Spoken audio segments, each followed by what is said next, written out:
একটা সময় বাংলাদেশের সবচেয়ে বড় ভয় ছিল জনসংখ্যা বিস্ফোরণ। আজ সেই ভয় যেন আবার ফিরে আসার ইঙ্গিত দিচ্ছে। অথচ একই সময়ে পৃথিবীর বড় বড় দেশ উল্টো একটা সমস্যায় ভুগছে। সেখানে মানুষ সন্তানই নিচ্ছে না।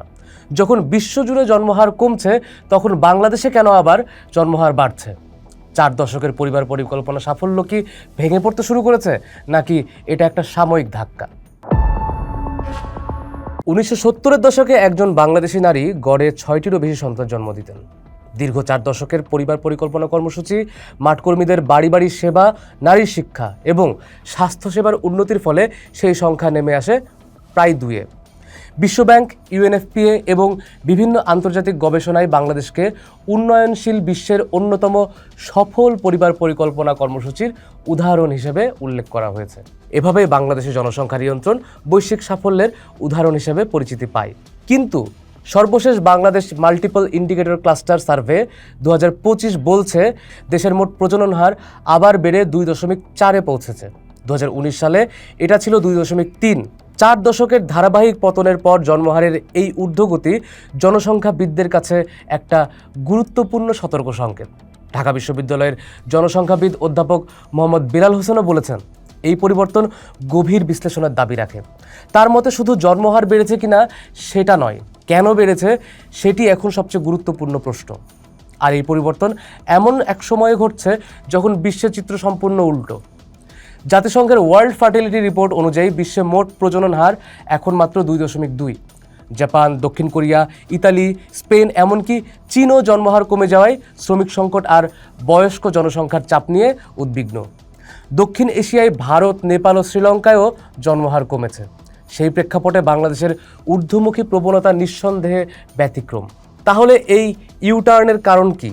প্রথম কারণ হিসেবে উঠে এসেছে পরিবার পরিকল্পনা ব্যবস্থার দুর্বলতা। একসময় যে কর্মীরা বাড়ি বাড়ি গিয়ে জন্ম নিয়ন্ত্রণ সামগ্রী পৌঁছে দিতেন, সেই ব্যবস্থা এখন সংকটে। পরিবার পরিকল্পনা অধিদপ্তরের তথ্য অনুযায়ী অনুমোদিত 54,225টি পদের মধ্যে 14,550টি অর্থাৎ প্রায় 27% পদ খালি রয়েছে। কিছু জেলায় অর্ধেকেরও বেশি পদ শূন্য, অর্থাৎ সেবা দেওয়ার মানুষই নাই। পরিবার পরিকল্পনা অধিদপ্তরের মহাপরিচালক ডাক্তার আশরাফি আহমেদও স্বীকার করেছেন, মাঠ পর্যায়ে জনবলের ঘাটতি রয়েছে। পাশাপাশি জন্ম নিয়ন্ত্রণ সামগ্রী ও ঔষধের সরবরাহেরও বড় সংকট তৈরি হয়েছে। দ্বিতীয় সংকটটা আরও উদ্বেগজনক, সেটা হলো জন্ম নিয়ন্ত্রণ সামগ্রীর সরবরাহ। সরকারি লজিস্টিক্স ম্যানেজমেন্ট ইনফরমেশন সিস্টেম অনুযায়ী চলতি বছরের শুরুতে দেশের 397টি উপজেলায় কন্ডোমের মজুদ শেষ, 220 উপজেলায় পিল ছিল না, 353 উপজেলায় আইইউডি অনুপস্থিত, আর ইমপ্ল্যান্টের সরকারি মজুদ কার্যত শূন্য।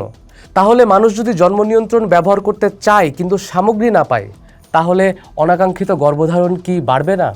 ইউএনএফপিএ বলছে, পরিবার পরিকল্পনা শুধু জনসংখ্যা নিয়ন্ত্রণের বিষয় না, এটা নারী ও দম্পতির নিজের ভবিষ্যৎ সম্পর্কে সিদ্ধান্ত নেওয়ার অধিকার নিশ্চিত করার একটা মৌলিক স্বাস্থ্যসেবা। তৃতীয় কারণ হলো কোভিডের দীর্ঘমেয়াদী প্রভাব। ইউএনএফপিএ বাংলাদেশের মূল্যায়ন অনুযায়ী মহামারীর সময় প্রজনন, স্বাস্থ্য ও পরিবার পরিকল্পনা সেবায় বড় ধরনের বিঘ্ন ঘটে।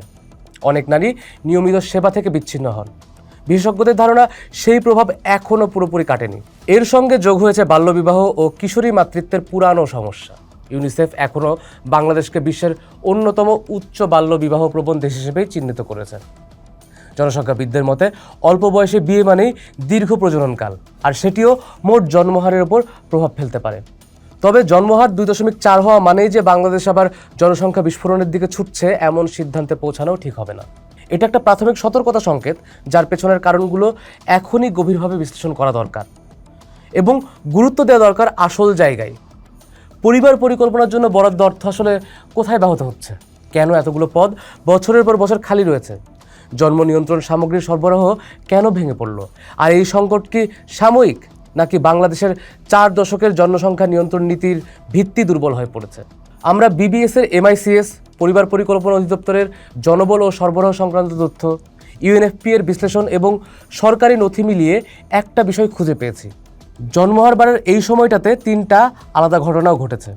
পরিবার পরিকল্পনা অধিদপ্তরের প্রায় 27% পদ খালি রয়েছে, জন্ম নিয়ন্ত্রণ সামগ্রীর বড় সংকট তৈরি হয়েছে এবং মাঠ পর্যায়ের পরিবার পরিকল্পনা সেবা দুর্বল হয়ে পড়েছে। এই 3টার মধ্যে সরাসরি কারণ সম্পর্ক এখনও বৈজ্ঞানিকভাবে কিন্তু প্রমাণিত না। কিন্তু জনসংখ্যা বিশেষজ্ঞদের মতে এই সম্পর্ক খুঁজে বের করাটাই এখন সবচেয়ে জরুরি, কারণ ইতিহাস বলছে বাংলাদেশ জনসংখ্যা নিয়ন্ত্রণে সফল হয়েছিল ধারাবাহিক নীতি, শক্তিশালী মাঠ পর্যায়ের কর্মী বাহিনী এবং সহজলভ্য জন্ম নিয়ন্ত্রণ ব্যবস্থার কারণে। ইউএনএফপি এর বাংলাদেশ প্রতিনিধি ক্যাথরিন ব্রিন ক্যামকং বলেছেন, পরিবার পরিকল্পনা শুধু স্বাস্থ্যসেবা না, এটা নারী ও দম্পতিকে সিদ্ধান্ত নেওয়ার ক্ষমতা দেয় কবে এবং কতজন সন্তান তারা নেবেন। তাহলে বাংলাদেশ কি 4 দশকের সেই সফল পরিবার পরিকল্পনা ব্যবস্থাকে ধীরে ধীরে হারিয়ে ফেলছে? যদি সত্যি তাই হয়, তাহলে জন্মহারের এই ছোট্ট ঊর্ধ্বগতি হয়তো ভবিষ্যতের আরও বড় সংকটের প্রথম সতর্কবার্তা হয়ে দাঁড়াবে। পোস্ট দেখুন, ভাবুন, করুন, থাকুন পোস্টের সাথেই।